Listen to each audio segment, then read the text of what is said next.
Erade Adom ye nenso give us Herbal Center abadendue mu enura hodo wo adwama so no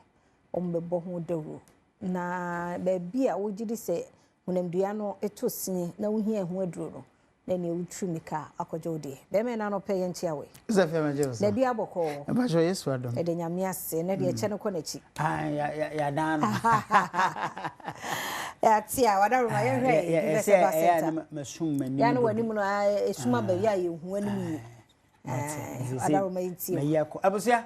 mame ma wo achema wakwa aba emfamra Adom TV so na nipa pomudene ena me yekọ ne yeba nti se uni apomuden a odi be ko nyuma so edume bi kra wo ma no tempetem kra ebu a wo se yede ma ne emfema esanse amanfo so de ne yekoye adwuma wo ntimi nkobi nti de bia na wote faako nti bibia ebe koso wo mpotem wo bia ne se o krachi we ne ehia ne dan na chi no one na mo sanse wo no wa nkwadwuma ebi nso a ho na dodo nti na wa nkwadwuma ne bi eti mesro ya emayade ntena wo so nche why emayade ntena wo so nche emre bi atwam na diabetes ne hypertension ne yade ahodo bie enwodwe ne mubuya yade no na eyemrewa ne nkokora enukra bi anipa ne nya bro 60-70 years enei ye nyina nkwada nketoa obetimi enya sa problem ne ebi nti wo ho a wo hwe wadidie mu yie no na wo pe enu papa anom choro ne se yeni nuaba no ne nhama no yemfa enye nuro na no so emoa yen yemfa nse yen ho yade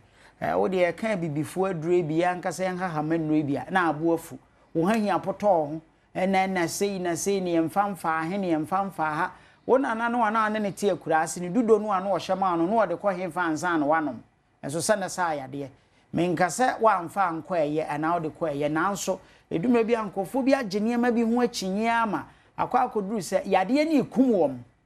na afi nkofo na edada wonju wonsika die dumre bi kra na asofo atrufo bi na won nso botomu ayeye nti wode kwa ne ba yade na ye bompa yegu akoda na so se ne ho beto no ne ye mane se ye sei ene ade akomfo ne ade nyina aju wonsika di mesrewo se wo hwe TV ena no pai ewo se Adom TV dia ene etie me nkomo ame na wo beboyi na koto ye nuro ni binom na hwe se wo ho ento wa me no na eto nchea nti edumre bi a na wankasa na ese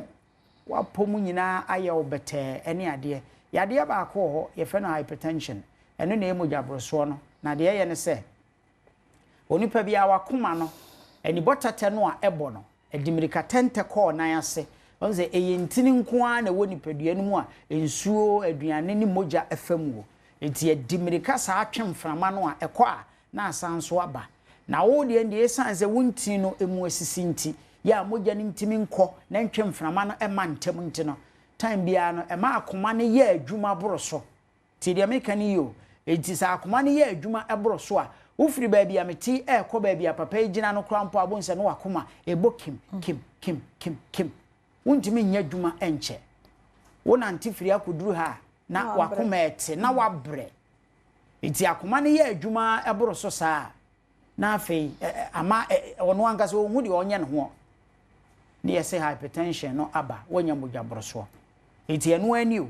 enti de oso ye ne se enuane a wudie no a ada na wo si akwan a ema wuntini no emu na ho no mesrewo wo gya di a na wo num nro papa de akamuo no eyi ni nyina firi ho wesa wo yam nkate wo abura de yam afide de yam aburu no emuo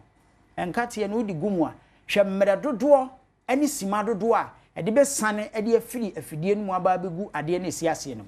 na hwesa wo yam aburu nso a wo di gu sa afidie kuro no mu a emirikatante ede be ba begu wo e kire se eniema mienu we scenarios we no baako entete wom baako nso de enye ntete anwa ene niema bi ene wom wo enti eba no saa eme no ne ba na edene ena de ntete wom no eno ba ntam me ka akwa akosi se yenuane a yedie no de ntimi digest no ekoso problems e bire na de ma yene nanzo ene wuni adwuma ya wo problem nti no obi asode ahomache ese kire ni nsuo ene wonom sanso odwene se eno no wo pentem akọ na wakọ ye adwuma enti quick foods na no na ebo ayen sesei sansa no na wudi a ebe betimi asode ntem sansa wuntimi mmobo ode ampesie ene nkontomire bomu ntiti ni anopa nso waba ebe se wo mre enti wuduru ba bia fast food no wajibi nice why a guy auto come nyina na wo sepesepe ne samaduani sa sa anuane no nso ne digesting no se ne digestion no se benana no edne enti ba ne sa de antimi anda digest ne dane amama na asisi wuntini no emu enti mframa ne ntimi mfama moja ntimi mfam ti na wonsa ye tititi wona ye tititi no eno ti na akoma no eboboro so ya ntimi ntwe mframa nko emfama na da bia hypertension to so ya akoda eso da bia wakoma ebo se kim sa mesrawo edura American for edi ama wo any give school capsules wey ebeboa ebeyi ntini mu fin no ne amaman ni nyina afiri hwa ma wo usisi ya yire nchen esuwa te se dua wote entimi enkotokora mpo ne wafade fom da bia no waye twom hwese awo bay ye be kekere nkofo nan ne wo nsa ahyentadiem ansa na omatimi anante sasabro okun kope give school capsules na tonom say na te be ma waso ne sisi eda ho emema ni bi adwuma aba fom ogina ho se ya ogina dan ho saa te sebe odwan kura de wono nsuro aponche ansuo to no akohye obi buchi aho wogina ho sa mesrawo kope give us cool capsules na tonom eyadure betimi aboa wo na ayi ntini no mu mfini nyina afiri ho ade ama wo obo onso anafu ya dokoso sabese nti okasa apampan wachire no ano odene mesrawo kope sa adure bi na tonom ababoa ayi fia wo yam nyina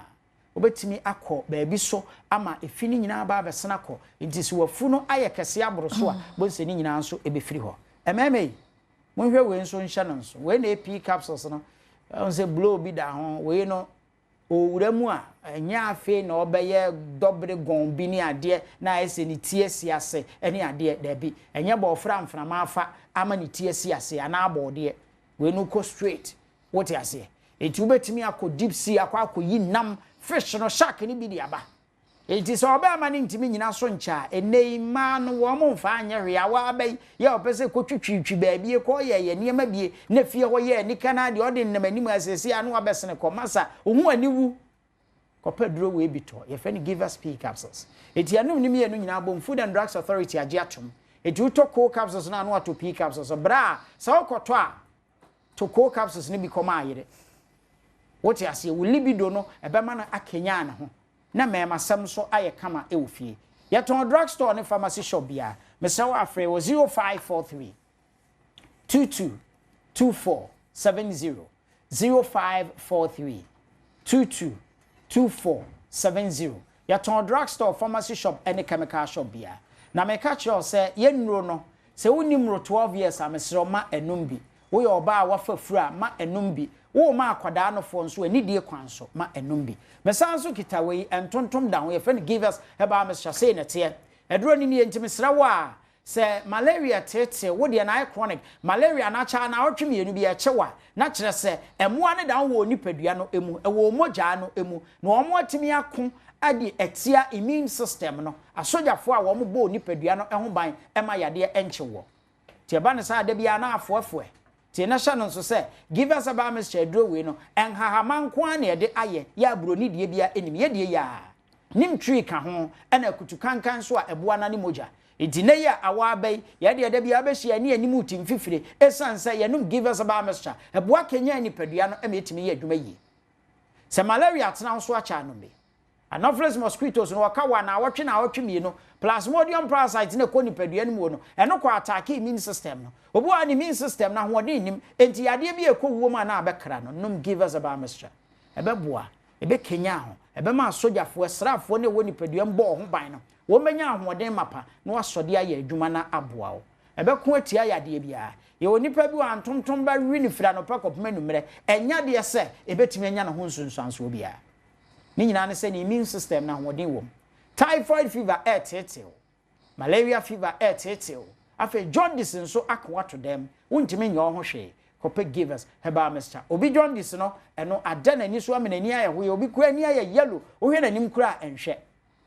num give us Herbal Mr. dri ebeboa na siesie wontimi enidi a num bi wokọ kata so ade hoto saa wontimi enna wo ba no wanya abro 12 years ye kire na de a enko ni tim aiso abon enye wono a mesrew man give us Herbal Mr. dri bi no no ebeboa na siesie mesrew a ye ton drugstore ne pharmacy shop bia fe was 0543 22 24 0543 222470. Nyankopon share. Nshira so yada say nti give us Herbal Center na yete won kan ye komra mo ba ko bi ho ye ba ye beto so.